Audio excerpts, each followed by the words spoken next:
Good evening. It's Monday night. It's 8 o'clock, and it's time for another nervous chat. Tonight's guest, at this moment in time, is just having a few problems getting into the studio. Just some technical hitches, but they are on their way, I can assure you.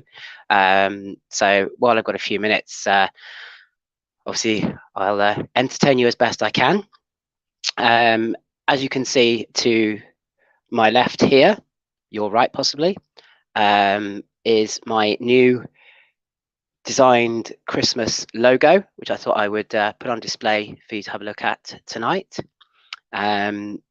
Designed for me by an Instagram account called For The Theming. Absolutely fantastic guy. Designed some really great stuff. He's responsible for all of the Anxious Rider logoing and that I've had done. Absolutely fantastic guy. Please go check out his Instagram and give him a follow. Tonight's guest, while we're waiting for him to join us, is Lee from Inversion Addicts, who many of you will know. They are a father-son setup who have traveled extensively, bringing fantastic vlogs from numerous parks all over the UK, Europe, and whose work particularly interested me was their histories of and lost rides of, which we're going to talk quite a bit about tonight, I think. So that's great. While we've got 2 minutes, it's quite nice to be able to welcome a few people. Welcome Dave's Adventures, thanks for watching tonight. Welcome Kaz, GXD, thank you for joining. Steve, Thrills and Food, fantastic, thank you for joining us tonight. As I was explaining, we are Lee, bless him, is having a few technical difficulties, and he is here. So without further ado, let me bring Lee into the studio, and we can get cracking. Hello. Good evening, Lee. How are you? All right, mate. How are you? Yeah, not too bad. Smashing. Are you all sorted now? Yeah, sorry, we had a couple of issues. Yeah, I've got a new MacBook and nothing's installed on it. So. Yeah, oh, bless you. How are you? I must admit, yeah, I'm good. I didn't realise that the link wasn't as easy from a MacBook to use as. Yeah. Well, it seemed to be fine. I was gonna have to use my phone, so the Wi-Fi was cutting out. We got the Wi-Fi sorted. Then I've gone to log in on Safari and that didn't work, so I've had to get Chrome. So we're there though. We're there. We're okay. Brilliant. Well, it's lovely to see you. Thank you so much for joining us. No worries. You know, it's obviously I appreciate, you know, your channel is a massive channel, and I mean, just looking through your back catalogue was quite eye-opening and great to go through. Good stuff. So obviously you're a father-son team. Yeah. How did Inversion Addicts start? Well, it was Zave's idea, really. Xavier, my son, he came up with like the idea. We were going to theme parks. We've been to Pleasure Beach, Alton Towers.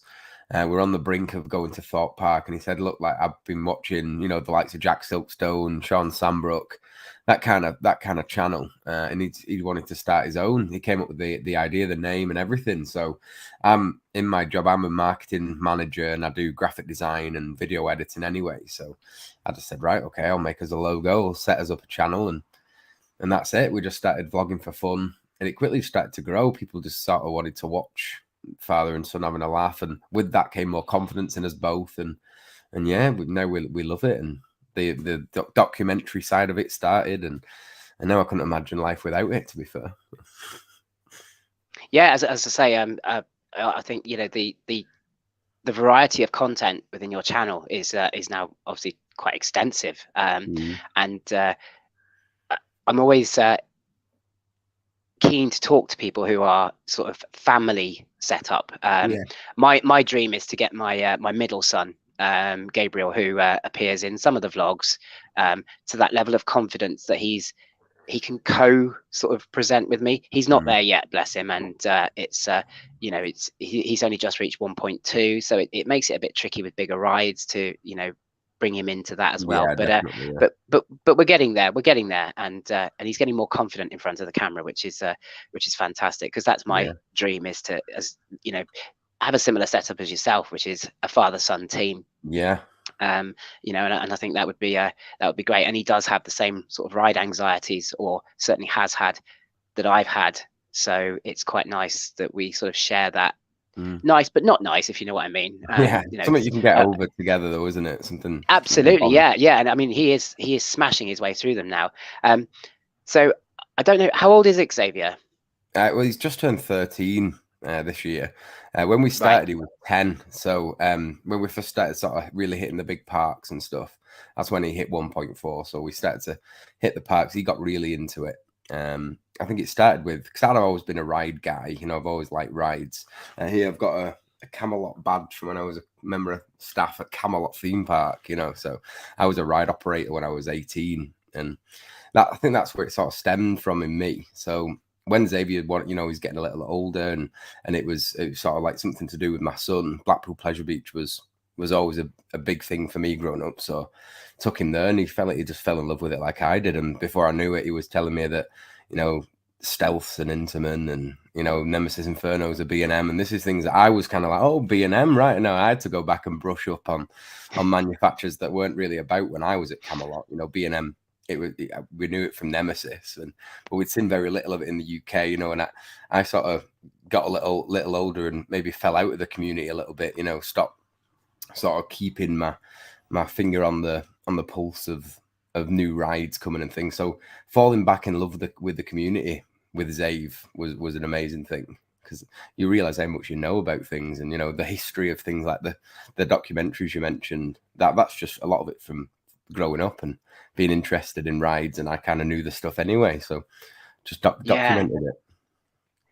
I must admit, I wish that I'd started my my theme park journey a lot younger. I feel like I've started at such a disadvantage in that respect, because obviously, you know, I didn't go to my first theme park until I was probably, what we're talking about 2014. So I would have been, you know, about 36.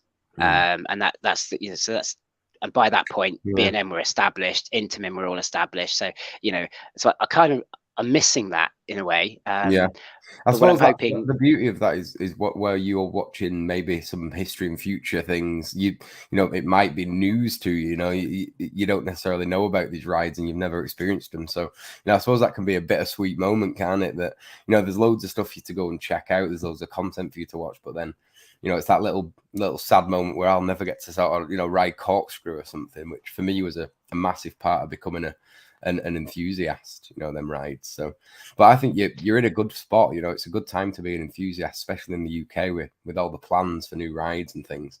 So I mean, it's amazing in the short space of a year that I've been, you know, had the channel and the Instagram and everything else.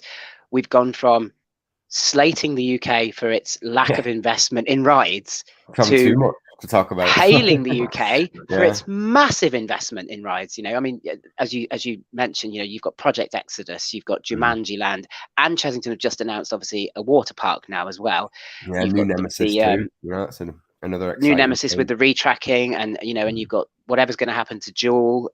You know, and so we're Sick, of course. We can't miss Sick out, because, you know, that sort of kick-started it, I suppose. You know, so it is exciting from that perspective. But I did watch quite a lot of your history of content and think, I wish I'd been around for that. You know, that looks like an awesome ride, and obviously seeing some of the very sad ends that some of the rides came to, where they were literally just torn down for no apparent reason other than, you know, they'd served their purpose. Like almost sometimes it's like lack of clarity. Like there's a one bit where my lady friend Chloe, she wasn't anywhere near an enthusiast. You know, she'd maybe been to a handful of theme parks throughout her life when she met me, and she sort of adopted the lifestyle a little bit. You know, she gets into things, and there was a couple of mine where she watched and she said, "Oh, that's sad." I think it was Cyclone at Southport that I mentioned one. I think it was one of the Lost Rides videos, and And it was meant to be sad, you know, because it was a sad day for enthusiasts. You know, essentially it was a lot like one side of the Grand National had a baby with the Big Dipper, and that's basically what the Cyclone was. It was that real rich heritage, old woody. It had all the makings of what Grand National has got, you know, a nice little double down drop and things. It had little bits of them elements, and just because, you know, the foresight wasn't there to maybe maintain this as a heritage site, they just ripped it down one summer without anybody knowing, nobody getting a last ride, similar to the Wild Mouse situation. And it was a sad day. You know, that was such a rich coaster in my history. You know, something that I remember being scared, queuing up, looking up at it, thinking, Jesus, are we getting on this thing? Because I was about 6. You know, we'd gone to Southport Playground for the day with my dad, and to a 6-year-old, the Cyclone at Southport was huge. You know, and it bordered the zoo, so you'd be flying down the first drop, you'd have, you know, zebras and things next to you, and it was just such a great experience for that time as well. You know, it was like early 90s. So yeah, some of the videos are meant to sort of pull that heartstring. You know, I found that that's a great way of engaging people. If you can maybe bring not necessarily a tear to your eye, but give you that little lump in your throat maybe. I'm seeing a lot of people commenting about Camelot, like my Camelot videos, my Lost Rides videos. I always try and get a Camelot ride in there if I can. Lost Rides of the UK, because it's just a massive part of my life. And I live in Chorley, which is the town that Camelot was in. So for me, Chorley's like, it's just a myth to me now. You probably know Steve Thrills and Food. He's another Chorley lad, and so obviously, he knows obviously of Camelot and that from his childhood, and you know, I know and Dave, I've spoken to him. Dave's adventures there. I know Dave and Carolyn. They've met up with the OTT guys quite a few times. So shout out to Dave. Good to see you. I know he did ask what rides I operated at Camelot. I did a few. It was the Gauntlet, Excalibur 2, which was really fun, and the Rack were the main 3. And the Rack was ace. It was like joysticks, you know, like a computer game almost. Really fun. There's nothing like that now, is there? You know, because that was the one that was also the Bone Shaker. Alton. Yeah, very similar ride, to be fair. The Rack was like a split car thing. It was really cool, you know. And the car would come apart as one arm did one thing, but you could make it really intense in manual mode, and they let us. And same with Excalibur 2, it was like a manual thing, so you had to spin the bottom, and then you had to spin the arm, and then you had to let the chairs out to vertical, and it was very manual. Where now, you know, like I got a behind the scenes look at the Zamperla Nebulous at Drayton Manor at the UK Theme Park Awards. We got like a tour. And it's just a button, it's just a preset, you know. There's none of that manual sort of let's make it go faster, and you know, you have that power. I think there's different settings, the intensity settings, but I don't think it's something that you can. So I was lucky to operate when I did, I think, you know. I was going to say, it sounds like you were operating in the heyday when ride operators actually operated, rather than being acknowledging a thumbs up, bang, hit a button, a computer kicks in and does everything out and does everything. You know, I think it's a real shame that there isn't still that excuse me, that degree of control, if you like, for ride ops. But I suppose from an insurance point of view, it probably would be an absolute nightmare now. Whereas back then we probably didn't care as much, did we? We wanted the thrill.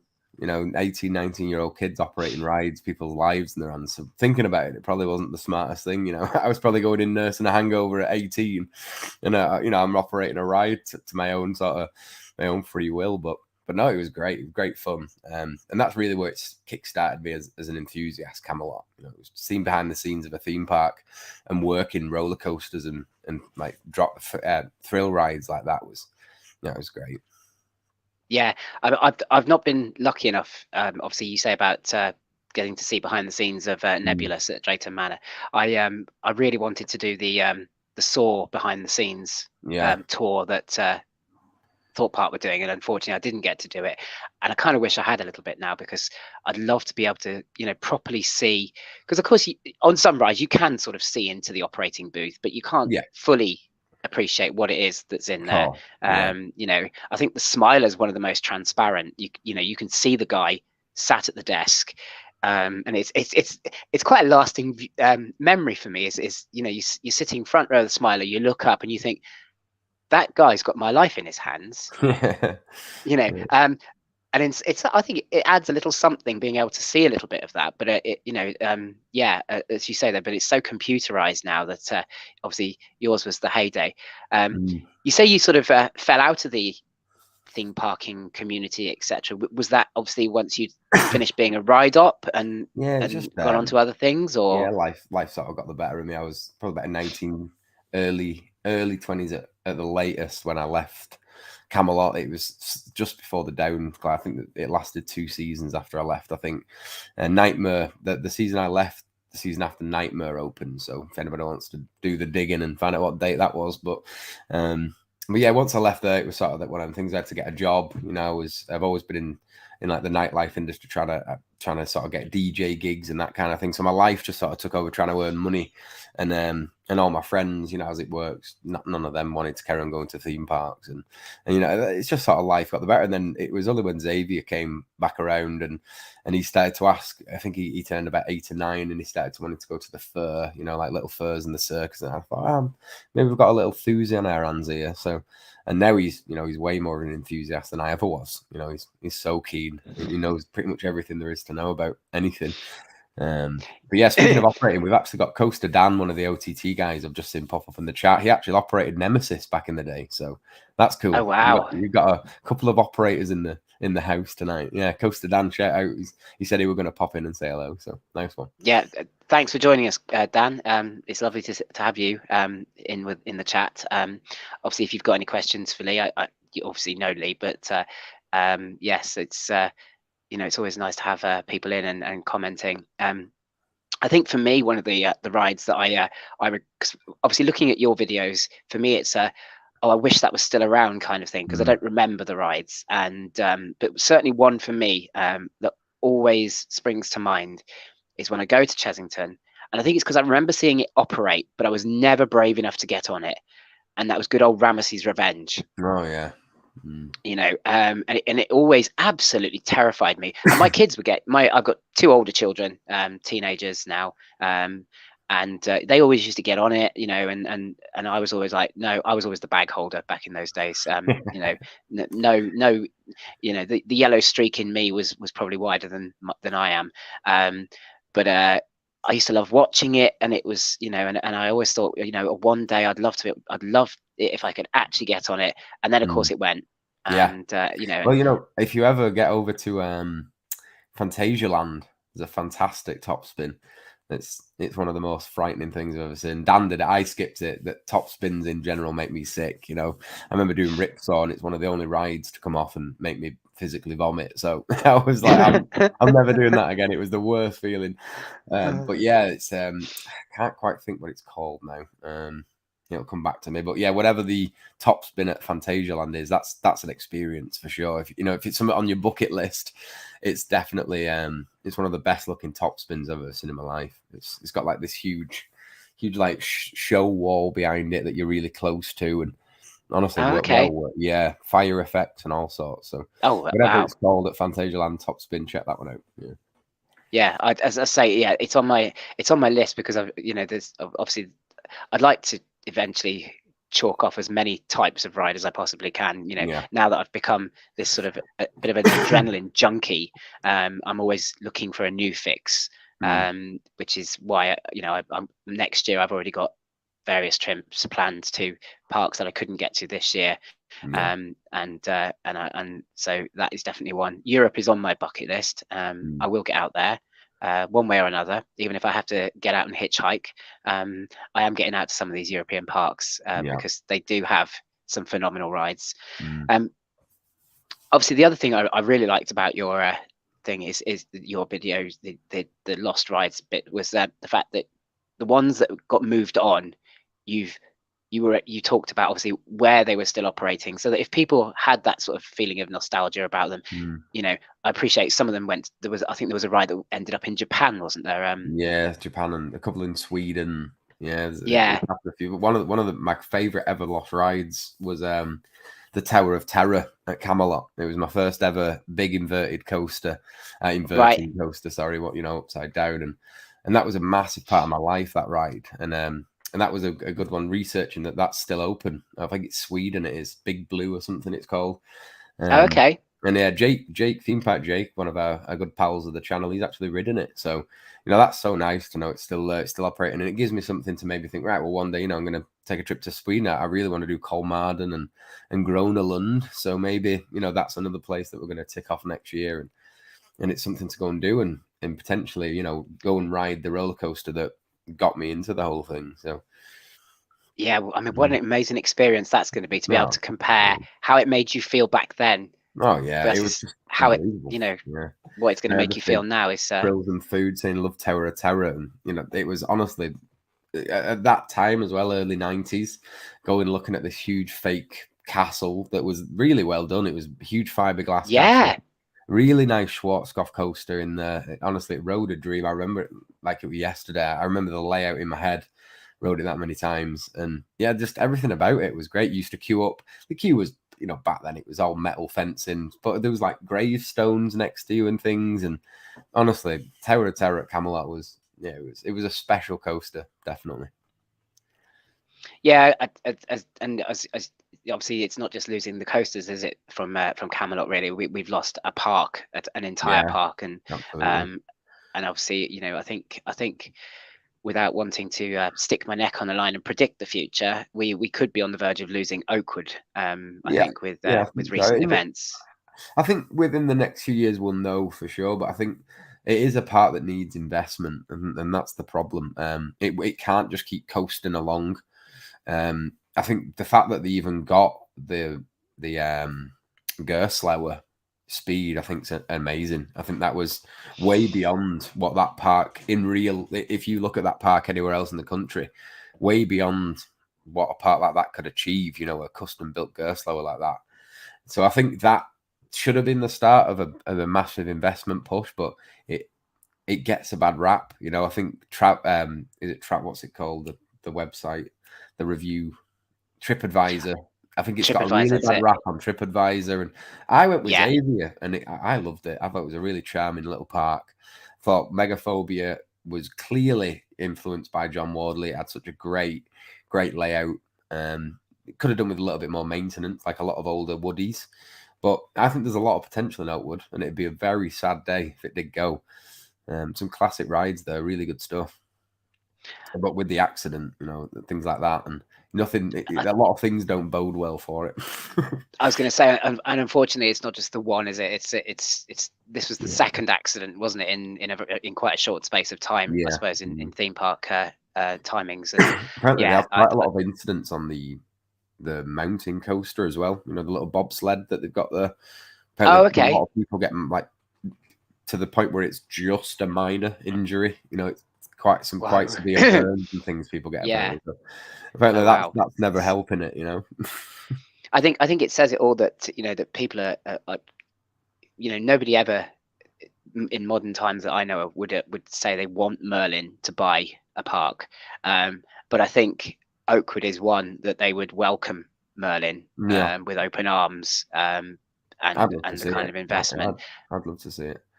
But I just don't know whether Merlin would buy a park so far out of the main. With so much work to do as well. There's so little that you could really re-theme, and reuse and make the most of it. Is kind of getting to the point where it needs gutting and redoing almost. I think Megaphobia is going to need a lot of work. It's a great coaster, but it's massive and it's aging fast. Same with Speed. Flowers famously need a lot of maintenance because they do get very rough very quick.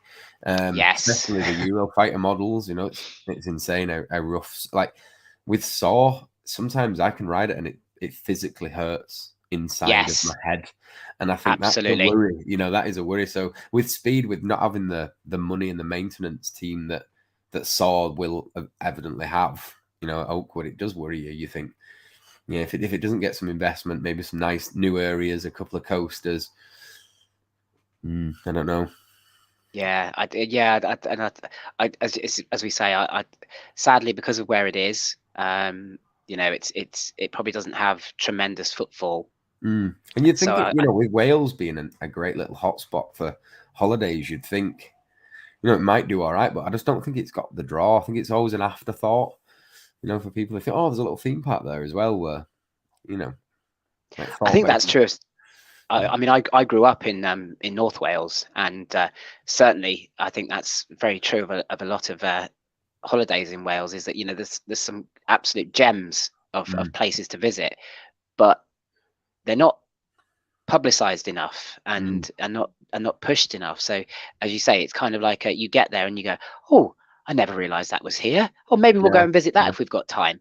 It's I that feel like as well that afterthought thing, you've got isn't to it? make it worth it. So something like with the Zip World, for instance, I wanted to go to Zip World, but the price of it for me and Xavier to go, you know, for a single dad and stuff to try and go and afford to, you know, I think it was like 150 quid to go and experience most of the things for me and Xavier. And then you've got to times it by Yes. 2 because it's, you know, I've got to pay for my lad. And yeah, I Yeah. was just like, geez, I can get a Merlin pass for the price of this. And little things like that, I think they need to make that a little bit more accessible. Same with Oakwood. If you, I don't know if you kind of made it in more events. I know that they did the camp over event, you know, where a load of enthusiasts camp.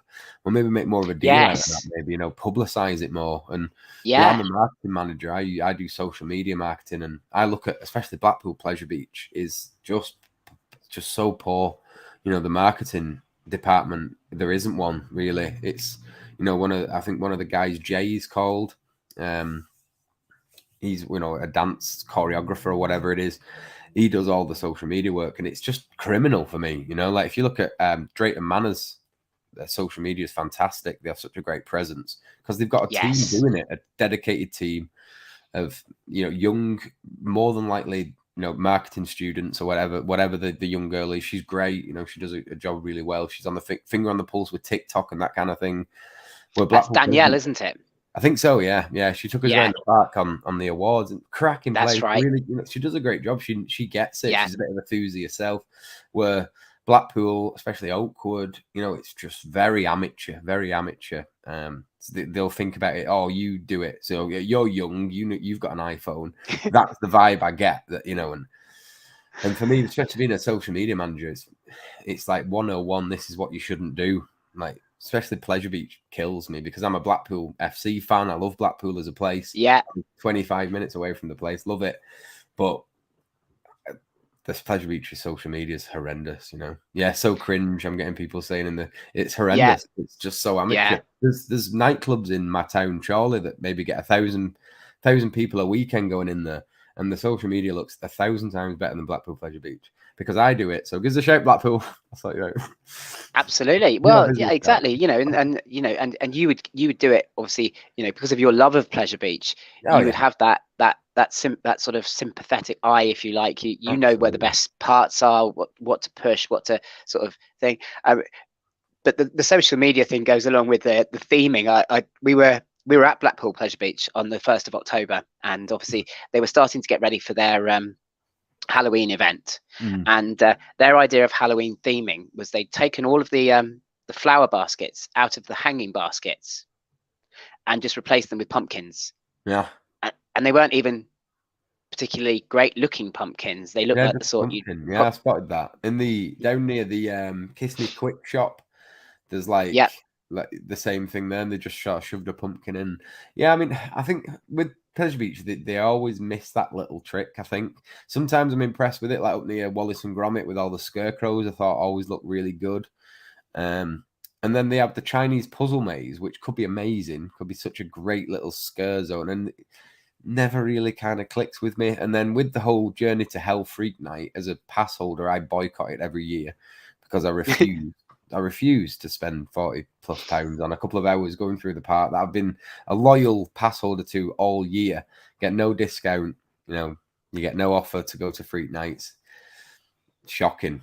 So yeah, for me, it's like it's a love-hate thing at the minute with Pleasure Beach. It's like me and Xavier went the other day and Big One was shut. It wasn't a Freak Nights, it was just a night near Halloween. So also the park's decorated, happy days, but yeah, as far as it goes, like buying a ticket to Journey to Hell, I'm seeing Jamie here giving it a bit of a grief, rightly so, because it's full price for a ticket. I think it's a couple of hours at most you're going through the park. Yeah, they need to do more. They need to do sort of a Fright Nights Scarefest vibe. It's a full night. You're in the park like every other theme park does, you know? Yeah. Obviously I didn't get to it, but I know a couple of people who have, and they certainly agree with what you're saying, that it just felt a bit half-hearted. It was, you know, I remember we were talking to the ride op on Infusion, and we were asking him about, because it was Infusion was supposed to be getting a bit of a pirate theming or something, and dark rides, and we said to him, oh, so what are they doing with Infusion then? How are they going to make it? And I think his answer was, oh, they're going to turn the lights out. Yeah. And that was pretty much it. And and I was like, whoa, okay. You didn't even make any attempt to sell it, which show. And to me, if the staff can't even make an attempt to sell it, it kind of says, well, they aren't behind it either. And It's one of them for me. I think they need to put a little bit more effort in, and it needs to be a more, like, fair enough, do the walkthrough, do the thing where you go and you do the individual things and you do the coasters, but then you go around the park in the dark and get your night rides, and there's roaming actors, and I just never understood why it was this walkthrough thing. And Xavier's, God bless him, he's not the biggest scare fan. Even like the ghost trains and things, he's not mad on jump scares and things. So yeah, I think, well, so what? Am I going to pay all this money to go and do something for a couple of hours that maybe my son won't even enjoy that much? Like some of the more intense scare mazes and stuff we'll skip sometimes. So I just think, for me, I think they really miss, like, it goes back to the social media stuff. Even what they post on social media misses the audience so often. They have no idea who the target market is, who they're trying to talk to on social media. They have no idea. Yeah, as you say, it's sad because it's a great park.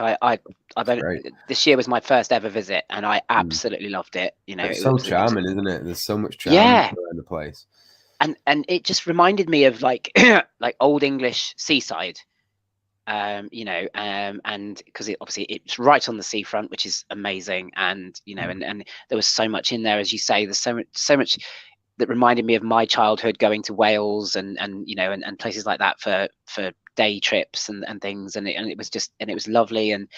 But they've got a lovely mix of old and new with Icon, and and so much more could be done. I think it really could be. And I think, if you're stood near the back of the park, sort of on the bridge over to Nickland per se, or something like that, wherever you're over that side of the park, you see so many coasters. You've got the old classic Aero Revolution, and then you look across, you've got the new Mac Icon, and then you go across there, you see a little bit of Infusion, an old Vekoma, and then you've got the Dipper in between, an old Woody. Then you go further back, you've got the big one, and nowhere on Earth really, apart from maybe Cedar Point, but still never to the age that you're seeing at Pleasure Beach, offers that spectrum of age and heritage. And I think that's why they're missing such a trick with how they market the park, because it's almost like stepping back in time sometimes, and they should sort of pay more respect to that, I think.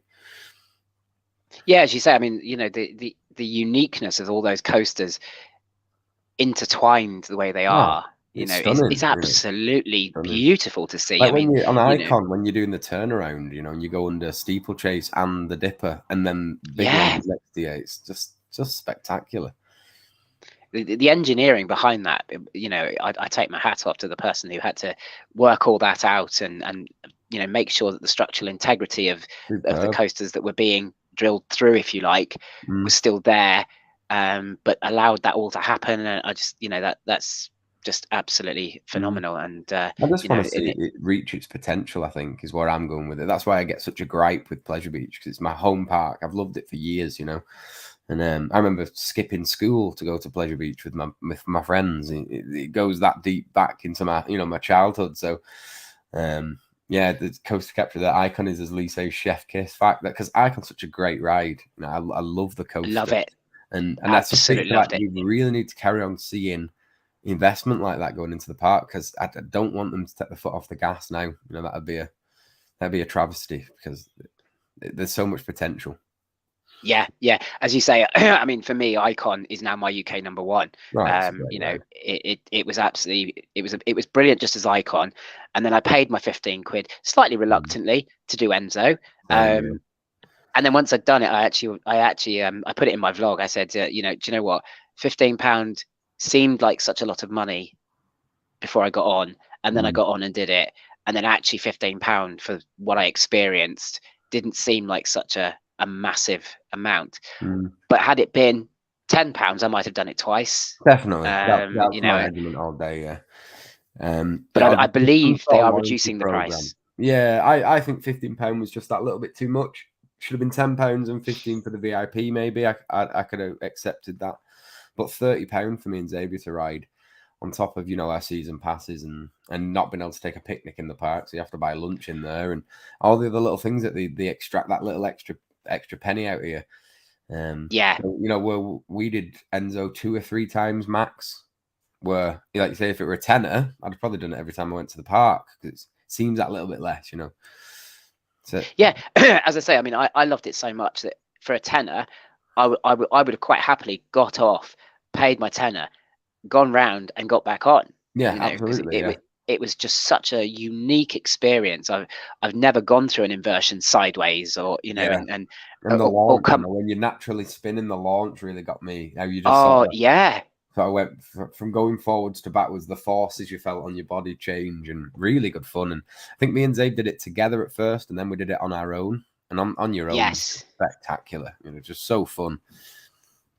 Yeah, So I fun. was pre-warned. Don't do it with anybody. Yeah, Do it on your own. You know, yeah, which was quite brave for me because you know normally when I do a ride the first time I like to do it with somebody who I know and trust, and you know, and I was like, but I've been told that I'm wasting my £15 if I do it with somebody, so I've just got to get the big boy pants and just get on it. yeah, And boy, am yeah. I glad I did. You know, it was absolutely phenomenal. And as I say, Icon, just Icon, knocked straight up to the top for me. But Enzo just then capped it as a full on. You know, it's going to take a lot, I think, to knock that off my top spot now.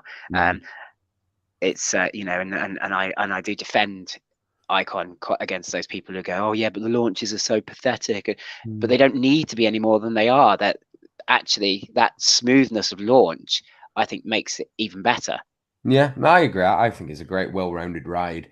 I love the layout. I love how it interacts with the other coasters. I do think you have to really sort of dissect rides to top it. I think there's a couple in the UK that does beat it for me, but you know, it's definitely up there.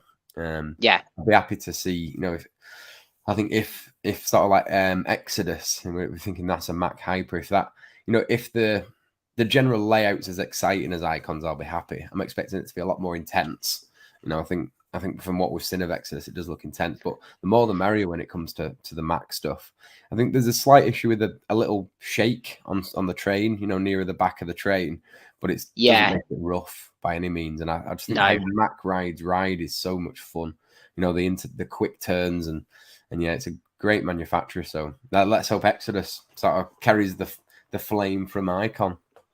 Yeah, I mean, I obviously Thorpe Park's my local park, and I absolutely love Thorpe.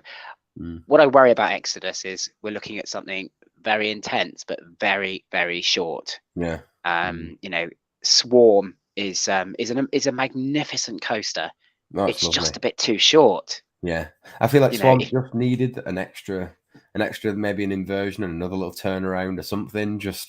It's yeah, just as you're really getting into it, it ends, and it ends with pace as well, which is always upsetting for me. Like even with going a little bit further afield with like Zadra and Hyperion, yes, yeah, Energylandia, they both end with such magnificent pace, and you think, God, you could do so much more with this. No, it can, like with the pace that you end on Zadra, you're probably going faster than Icon anyway. You know, it's insane, you know, when you put things into consideration and the potential that rides have these days, especially with RMC and manufacturers like that. I think yeah. Pleasure Beach would be a daft not to go that way with something. Yeah, I absolutely, I agree. And as we say, I'm always left wanting a little bit more from Swarm. Yeah, You know, and I would say that's potentially true of most of Thorpe Park. Sadly, it yeah. really is all about a very quick thrill, and Mm. then and you're done. I mean, you know, But Stealth's Stealth's the obviously ultimate. the Yeah. ultimate example of that. You know, I think was it 12.5 seconds? I've You're had longer actually sneezes than Stealth. yeah. Right. I mean, I know people joke about Oblivion and you being longer on the brake run than you are on the actual drop, and I think let's not forget here that that Stealth is probably even worse for that. Actually, it's just that you don't get kept waiting on the brake run of Stealth. You know, it's very much a quick in, unload, move it down, reload sort of thing. But You're on the lift hill of Colossus longer than Stealth lasts. yes, That tells you something, doesn't it? Like, I love that chugging lift hill of Colossus. yeah, like It's it literally is about you could if they both stealth at the same time, you'd be getting off Stealth as you're hitting the the hill of Oh, you Colossus. absolutely would. And it's such a noise, isn't it? My daughter, my eldest, won't ride Colossus because of the noise. Mm. And despite the fact I've reassured her that the noise you hear when you're underneath that lift hill is nowhere near as bad when you're sat on the train. No, But no, she's yeah. not buying it. She says, "Oh, it sounds like it's going to break down. It sounds like it's going to break down." And yeah, I think she's probably got a fairly valid point. It does sound Yeah. like it from the ground, but Probably when is you're gonna on it, it break doesn't. down, knowing But Colossus. it does chug up that hill, doesn't it? It's Mm. it really does make the most of it. But yeah. So of all the rides that obviously have been lost, if you could bring back one ride out of all of them, what would you bring back? And I'm asking that to everybody in the chat as well. If of all the lost rides, of all the rides that have been closed down, taken away, if there's one ride you could bring back, what would it be? It's a tough one. Obviously, I think Terra is always going to be up there. But to be fair, I think the log flume at Alton, because I just loved that ride. I don't know what it was about it, especially when it went Imperial Lava with the baths. I was at the right age to find that hilarious and just loved it. So yeah, I don't know. I'd love to see the log flume back, but if that means we'd lose Wicker Man, it's a very tough question. But I think the one that like lies heavy in my heart is Tower of Terror from Camelot. I think that's gonna have to be my final answer, because it was just like I said, it was that, I remember queuing up, feeling like I was gonna wet myself. I was that nervous and heart beating out my chest, and then getting on it and it just being the most fun experience. Yeah. So yeah, I think for what the impact it had on my future, I think I'd have to bring back Tower of Terror. Fair enough. Dave is saying G-Force. Yeah, strange ride, very strange. Yeah, I think it's one I've seen, and I'm not sure I'd be quite so keen to see it come back, but I get from an enthusiast point of view, it's one of those more unique creds, isn't it, that you sort of do because you want the cred, but you might not rush to do it again. Coaster Capturers are missing Nemesis so badly already that they want it back. I think as well, actually, with the Wild Mouse at Blackpool, would have a really good run in with that, actually, thinking about it, because that was such a unique ride, such fun. And I remember I grew up going to Blackpool and Southport, and in one of the Lost Rides vids I mentioned King Solomon's Mine that was at Southport was an old Wild Mouse coaster. Just so fun. A lot of the time you were sat on your own. I was maybe about 12, 11 to 12, sat on my own in a roller coaster. Just blew my mind, these little sharp turns, like 90-degree turns. Insane. 180s sometimes straight back on yourself. It's insane. The Wild Mouse was a special ride, so I'd love to see one of them. Yeah, I love the Wild Mouse, actually, because you've got Rattlesnake obviously at Chesington. That takes a lot of hate. Yeah. It takes a lot of hate because it's a bit rough, but actually, every time I go to Chesington, I do Rattlesnake. Every time I do Rattlesnake, I come off with an injury of some description. Yeah. But I still keep going back because it's so very unique. I think that the difference is because the old Wild Mouse and then that style of coaster, because it was wood, there was a lot of give. If you watch when you get to the bottom of a dip, the whole track would flex. When you get to a corner, honestly, the whole structure would flex, and that's give. So you get to a corner, and as you're hitting that 90-degree turn, and everything's getting thrown right when you've just been going straight, there was give in the track, there was flex, and that adds to a smoother ride. So now with Rattlesnake, it's steel. There's very little give in that. You hit that right-hand turn and you're turning, the hit bottom of the hill, and you're going back up and you feel it, a lot more. So yeah, you do. I think Rattlesnake to me is a hellhole of a coaster. I don't like it at all. I think it's a love-hate relationship I have with it, because I always get off it going, why do I get back on this coaster every single time? And then every time I go back to the park, I've got to do Rattlesnake. But yeah, it is rough. Jamie from Danny and Jamie Vlogs is saying that Noah's Ark at Blackpool Pleasure Beach is one that he'd love to see come back. That's the one that still forms the it's like the roof, isn't it, of the entrance, of the entrance. That's it. Yeah. I think that's probably a good shout. Steve, obviously, Corkscrew. Yeah. It's I've I got think number one in the Alton Towers Lost Rides vid. It was a classic, you know, a really good coaster. I'm so glad they kept the corkscrews over the entrance. So iconic. yeah, it's one that I do look at every time and go, oh, I wonder what it felt like to ride that. You know, A little bit painful, but fun. Fun. I think most of the fun ones are though, aren't they? I mean, you know, we talk about things like Colossus, and you know, it is a little bit painful. We're not, you know, nobody's going to lie about that, but it's still actually a very good ride, considering, you know, it is 20 years old. You know, I think and actually this season I think it was riding better than Saw, but obviously we touched on that earlier about how rough Saw can feel, and yeah, you know, it's sometimes it's great, you know, from I think, and that's the thing, I've got a bad memory, so I forget if it's front or back that I had a good ride on, so it's always a gamble for me. You know, I'm like, was it back that was smooth, was it front? And so yeah, we just go for it, and it's either a headache and paracetamol and 10 minutes sat down, or, you know, great ride. yeah. Very inconsistent. Solomon's Mine is another one that Steve from Thrills and Ah, Food is suggesting he'd love to see come fantastic. back. Absolutely unbelievable. Southport Pleasure Beach. Southport Pleasure Beach. Yeah, Pleasure Land. That's the one. But that was at King Solomon's Mine. If you watch the Lost Rides video of the UK, I think it is. That was Yes. in storage down in Margate for a long time, and there was a huge chance that ride would have been rebuilt down at Dreamland. Didn't, and I think it's still down there somewhere. So, you know, one's still in existence. Yeah, it's yeah. As you say, you know, there's a lot here. Mrs. Coast Capture is saying Ripsaw. Yeah, She obviously enjoyed that one. classic. You've got the I want to say it was called the Sledgehammer at Thorpe Park. Is one that seemed to have a very brief life, but actually looked quite insane. It was the one with, it was the fly swatting. Yeah, Slammer. Slammer, that's it, Slammer. Slammer. I always call it Sledgehammer. I don't know why. I just want to call it Sledgehammer, but yeah, Slammer. That's it. That's it. Yeah.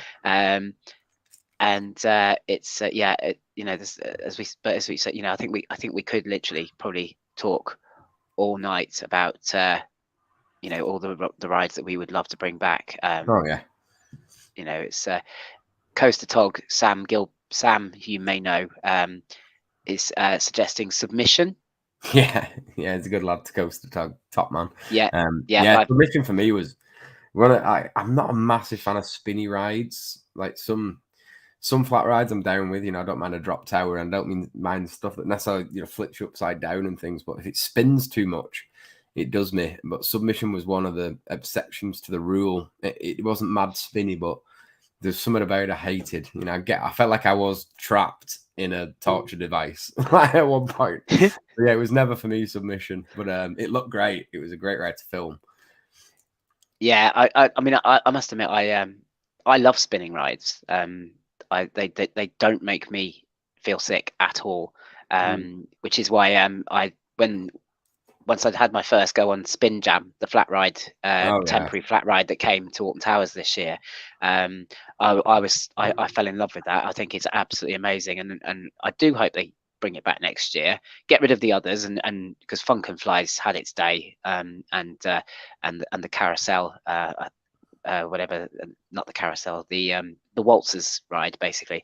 I think they need to go, but I think Spin Jam's got another season in it. I think that was actually not a bad addition for a spinning ride. GXD saying Black Hole. He'd love to see come back. I think that made it into your top 10 Alton Towers one, didn't it? Yeah, I think so. Yeah, Black Hole's a big favorite of mine. It was so disorientating. That was great. Great ride. Yeah. Jamie's saying that Enterprise kills him. Yeah, it makes me barf. I can't really do anything like that anymore. Like waltzers, anything that spins you continuously like that. Yeah, it's not a good thing. Yeah. I must admit, Enterprise stroke Zodiac, because I assume they'll both be. I've only done Zodiac, and I assume they would both. It's probably one of the very, very few rides that actually does leave me feeling sick. And it's when it comes to slowing down it's like it slows down too quickly, and your brain doesn't stop spinning at the same Yeah. rate that it's slowing down. And it's one of the only ones I've ever got off going, oh, I feel really sick. Yeah. I'm never doing that again. But yeah, Steve's saying he misses the monorail at Blackpool Pleasure Beach as well. Yeah, you just get some great views of the coasters. The ride footage you get from the monorail was insane. Yeah, it's a sad loss. I must admit, I missed the overhead train at Chesington as well. Yeah. Which I remember from some of my early visits, sort of 2012, maybe even, no, it would have been earlier than that, actually, probably 2010 more likely. I remember doing trips around the park on that overhead monorail setup they had there, and was really sad when they got rid of that. So yeah, we've lost so many, I think, but you know, we can obviously we can mourn all the ones we've lost, and or we can say, you know, well, maybe they'd come to the end of their time, and you know, and as long as they're being replaced with bigger and better, which you know, is more sort of happening now. I think it's you know, it's oh, your son's just joined us in the live chat. What was he in? I'm saving. He just messaged me and as it started. I'm like, yeah, we're on. Get in there. Oh, bless him. But so I just saw a message come up saying, hello, Daddykins. And I was like, okay, I've had this happen once before on a live where somebody came into the live chat and they just kept going, Dad, Dad, Dad, Dad. And I had no idea who it was. I thought maybe it was my teenage son having a bit of a joke, because he's a joker like that, and it wasn't him. So so when I saw that, then I was thinking, oh no, not again. Not again. No, I was going to say he's missed his. He had a big mention. I was saying he'll be shouting at me if I don't say it. So yeah, it was Xavier's idea. All right, Xavier came up with Inversion Addicts. I just stole the idea. Yeah, but that, you know, that quite often is the way things happen, isn't it? And we've got Charlie and the Chocolate Factory ride. I don't. No, I think it was great. You can still kind of experience it in parts with the dungeons. You know, they reused a lot of the Charlie rides. Yes. So you can still sort of get on there. With before that was Around the World in 80 Days, I think, and that was really good fun. I love rides like that. And one of them, the Blackpool Pleasure Beach Lost rides, we mentioned. What was it called now? I can't remember. Something like Around the World in 80 Days. Very similar. And it was like that kind of ride where you go through the scene, you know. It was Greatest Show on Earth. There we go. Greatest Show on Earth. Okay. I love rides like that are, you know, a little bit sort of bit of an oldie worldy storytelling ride. I think they're great fun. Yeah. I think I don't think that Gangster Granny was and that David Walliams nonsense is a suitable replacement for you know, what went before. It's I am very much in the camp of what a waste of buildings and land. You know, I was shocked. I didn't think it was that popular. You know, like with things like, you know, your Harry Potter waves and things like that. You know, it's popular because it's everywhere. Where I never really seen a lot of David Walliams stuff.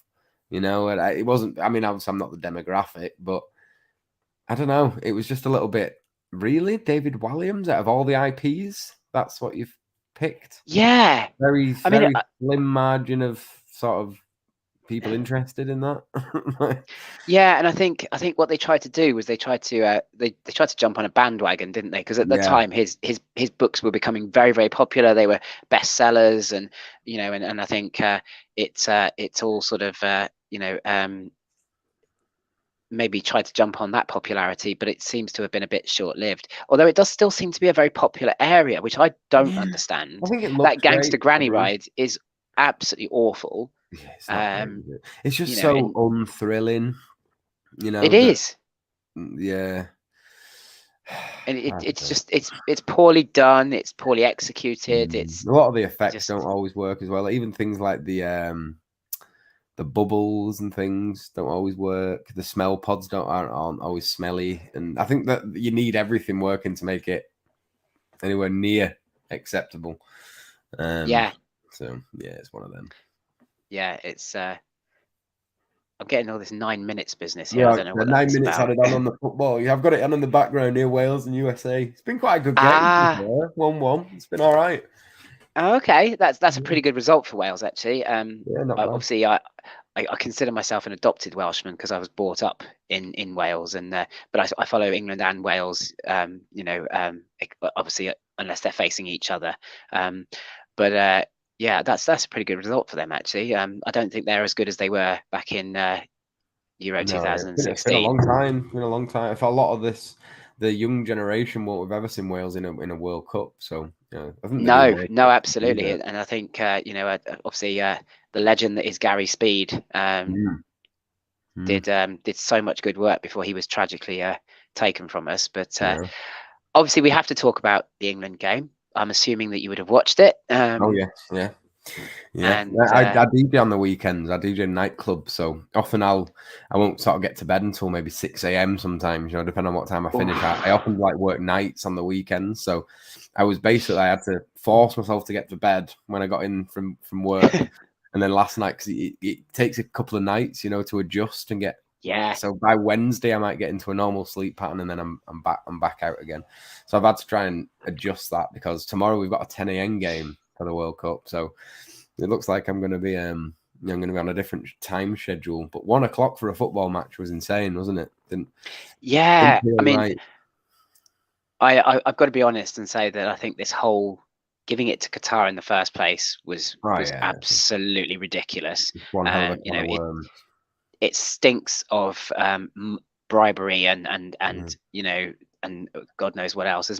Sepp Blatter can deny it as much as he likes, but we all know there was big money has changed hands to get that World Cup there.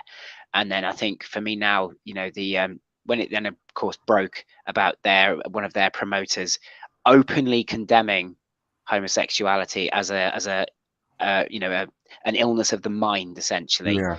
And I've got to be honest. You'd have heard centuries ago. Well, this is it, and I can't understand how FIFA can actually justify hosting such an a sporting event that's trying to promote inclusivity as much as it possibly can. Yeah. How it can be hosted in a country that is so openly anti-equality for women, homophobic, and I'm not even going to get started on this. And I was disappointed. Unachievable to get there for the fans as well. It's a terrible time of year to travel. If you actually watch the England game, I never heard The Great Escape. I didn't hear any England songs. I didn't hear It's Coming Home. And that's because 90% of the people dressed as England fans were from Qatar. At one point, it zoomed in on a fan who had an England fan painted on his chest with a flag, and he was just stood there like he was doing a job, and he was just a local. Yeah. He was a local. Yeah. It's very orchestrated. Even the opening game with Qatar, the first goal was a goal. It got disallowed straight away because it was against Qatar. And then if you look, they had like easily like 5,000-10,000 fans behind the goal, all dressed the same, doing. Yeah. And they were the only Qatar fans doing any chanting or singing. The rest was in the traditional dress. Yeah. And it was just so orchestrated. And then because it's not a footballing culture, it got to about an hour and they were all like, should we go? And the place emptied because all the locals went home because they'd seen enough. They don't understand that the action happens in the last 10 minutes. They don't get that. No. It's insane. I think the match before the Wales game, the Netherlands game, the stadium was, I think, something like 25,000 under capacity that it can hold. Wow. You'd never see that in the World Cup, ever. It's sold out for months before. People touting thousands of tickets. Everybody's dying to get in there. Yeah, I think they've really slipped up this year, I think. And the media hasn't whipped up the same hype that they normally do pre a World Cup. Do you know what I mean? No way. I can't think of a World Cup song that's been released. Yeah, I can't think of it. From random YouTuber that's awful. Yeah. As well, I think that could be I think I was speaking to my brother, who's a big football fan like myself, and we said that it could be a bit of a good thing that the press isn't going crazy about it, so there's no pressure on the players as much. And also because in the Premier League, we play through winter. You know, we have a really busy winter period. We always play Boxing Day, Christmas Day through December. We're used to playing at this time of year where Serie A, La Liga, Bundesliga, the American leagues, they all shut down over winter. So, you know, there's a couple of, I think it could be the year to answer Costa Captura's question earlier. I think it could be the year for it to come home. Yeah. It could be the year. But you almost, I suppose you almost don't want it to be, in the sense of that it's such a farcical World Cup. You know that's going to get thrown at us forever if we did win it. That you know, but that's the World Cup nobody cared about. It was played at the wrong time of year. I'd still take the star above the badge. I'd take it. Absolutely, yeah, of course we will. You know, it's one of those things, isn't it? I think for me, the final insult, if you like, today was when the England team, not just the England team, England, Wales, I think Sweden were named as well, capitulated over this One Love armband that they were all going to wear initially to show their support for the gay community, and then all of a sudden FIFA's bullied these people. And I'm going to use the word bully because and I think that to me was, you know, is absolutely the final insult now that we've that we've got to that. But hey, as you say, if it's our year and we've got it, it's another star on the jersey. You know, and it's been a long time coming. Yeah. You know, but as you say, it's such a shame that it's under such, you know, auspicious circumstances, and you know, it makes you wonder where are they going to host the next World Cup. Maybe we should run a book on what's the next most obscure place that FIFA can hold a World Cup. Yeah, I did see a tweet. Some guy said, looking forward to Korea 26. I was like, North Korea, I think he said it. I saw something about Ukraine.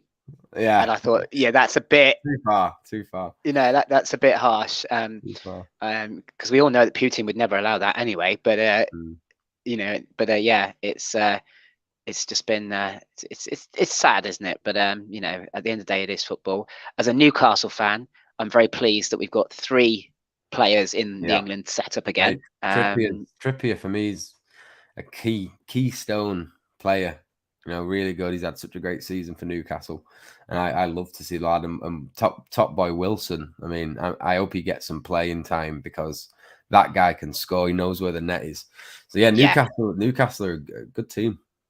Yeah, I mean, as you say, for me, obviously, I always knew that Pope was going. Trippier, well, if he hadn't have named Trippier in that squad, I think the country would have been in an uproar. You know, but to get Wilson on the plane as well was the icing on the cake for me. It was you know, that's absolutely brilliant to get him there as well. As you say, I follow Blackpool, but I follow Arsenal as well. So I'm really happy to see some of the Arsenal boys like Saka doing well and Ben White getting a shout. I hope Aaron Ramsdale gets a game as well because I do rate him over Pickford. But you know, Pickford's got the experience, so I understand the decision. But let's see what happens. I think on form though, you know, bearing in mind that Pickford plays for Everton, who let's face it, are not having a great season, and then you've got Pope at Newcastle, and we've got actually either the tightest or second tightest defense in the league at the moment. You know, we're not conceding goals, and yet Pickford's still getting the nod above Pope. And I'm, you know, it's a little bit of a, you know, what is it? Ramsdale, you know, he's you know, he's in that's clear at the top of the league. He's arguably one of the strongest shot stoppers in the league, and you know, the experience rules, I suppose. So. I think let's just have a bit of faith in Southgate, I guess. Yeah, absolutely. But you know, it looks like a decent team. He's got some great players in there. Let's just hope they can pull it together and make that dream come true finally. You know, the ladies have shown the way. You know, they've had a fantastic European tournament and won that, and you know, so let's hope the boys can now follow suit and make us just as proud. I've got to give you this question because Dale asks it of every single one of my my viewers every single week. Lee, what's your favorite movie? Oh, it's a tough one. I think it stumps everybody. This will answer your question. Anyone? Dumb and Dumber. Oh, okay. Yeah, yeah. Yeah, I think Dumb and Dumber's up there. You know, I really like Fight Club as well. I've always loved Fight Club. Fight Club, Dumb and Dumber, and 8 Mile. I mean, you're having 3, Dale. I'm sure Dale won't moan about having 3 but yeah, options I think there. Dumb and Dumber was I know every word to it. Like, I could probably act it out in an improv class. So I've got to say Dumb and Dumber. I think that's a bit like me and Home Alone. Yeah. It's one of those, isn't it? Next year's theme park plans, Lee, is what Dave would like to know about. Just got time for a couple of questions here, guys. Yeah, I'm nothing in stone yet, but me and all the guys are thinking about doing another trip back to Energylandia. We did it, all the OTT guys and the families, and Zave and Dan's son and all the boys. We did Energylandia, and that was a hoot. So I definitely want to get back to Energy, check out the new land, a couple of the new coasters. That'd be nice. I think me and Xavier are going to do a bit of a Euro trip, maybe. Nothing too extensive, just maybe Wallaby, Holland, down to sort of like Europa Park, maybe a bit of Germany. Yeah. And I'm also going to Los Angeles in February. So there's going to be lots of content from LA. I'm just doing a couple of short days. My brother lives over there. So I'm going to go and see my brother and do Magic Mountain, Knott's Berry, and maybe Disney. Who knows? Yeah. I think when you were on your trip to Energylandia was the first time I reached out to you, wasn't it? Because I remember watching you live. Because wasn't it you'd started drinking really early in the morning or something? Early, yeah. Well, it was like early afternoon. We got to Poland, we were tired, and me and Dan were kind of getting ready for a snooze. And I said, Dan, let's get on the beers. You know, we've got nothing to lose. We're not going to the park till tomorrow. I think it's the only way we're going to get through this afternoon. And because we were so tired, it only took a couple of pints, and we got very giddy. So yeah, it was a brilliant live. I was in stitches about it. You know, I was thinking, do you know what? This is brilliant content. If anybody. If anybody's not watching this, they need to log in. But obviously, because of the timing of the day, I suppose it meant that not as many people might have. Generally, I have that role on OTT. I'm kind of the troublemaker, if you will. I have a few beers, Dan shouts at me for sneaking a smoke while I'm on and things like that. I'm a bit of the comic relief on off the tracks. And generally in our vlogs as well, me and Xavier, we're a little bit cheeky and we like to sort of try and poke fun at things in a very friendly way. So yeah, if you're into that kind of content, then head over to Inversion Addicts. There's lots to come, hopefully, over the very much so. I keep saying this, and I never seem to have a chance to make any new content. I've been that busy, but yeah, I've got a lot planned for OTT and Inversion Addicts, so should be a good off season. Yeah. Your bucket list park and coaster. If you had to choose one park and one coaster, they don't have to be at the coaster. Doesn't have to be at your bucket list park. Okay. Yagishima Spyland, I think it's called, is it? Over in Japan's always been one that I really want to hit. I think that looks amazing, but probably Cedar Point. I'm gonna have to say Cedar Point. And my bucket list coaster, be Topfield Dragster, I think. At Cedar Point. Do you think it's going to reopen? I think so. I think something's happening. They've removed a lot of the launch and brake track. I don't know what, but it's looking good for it. So yeah, I think it's going to reopen a very similar experience. I don't think it'll be too far off what it was. I think it's just one of them rides that looks so amazing. I love stealth. The adrenaline rush you get from stealth's crazy. So imagine it, twice as tall, insane. But yeah, Cedar Point's one of them parks that, because it's a little bit out of reach. It's not the easiest place to fly to.